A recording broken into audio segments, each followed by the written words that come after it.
तो सांग मैंने वेलकम बैक टू हमारा गोटे मिनी ब्लॉग। तो आज शिवरात्रि स्टार्ट है तो आपण मन के हैप्पी शिवरात्रि। तो यहाँ शिव मंदिर जावा के बाहरी पड़नु ना आउ याडे आमर दुईटा सिस्टर और आमर सांग बाकी सोनाली बहन नहीं ना जे बहुत मिस लगुच। तो यहाँ मंदिर के आसी गनु श्री श्री धवलेश्वर महादेव मंदिर आउ आमर केसिंगार लोग यहाँ डोंगर मंदिर भी बोलसन कई कर बोले डोंगर ऊपर मंदिर अच्छे कि तो देखी पार्थिव यहाँ पहरी भी लगी आउ किसी एंता प्रकार माहौल अच्छे।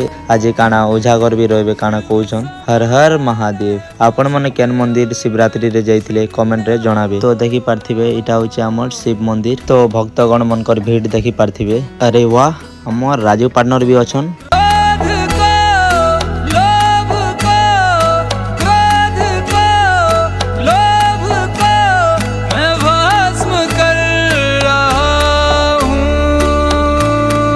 तो आमे भी भोले बाबा के दर्शन कर देनु। तो हर हर महादेव कमेंट रे लेखो।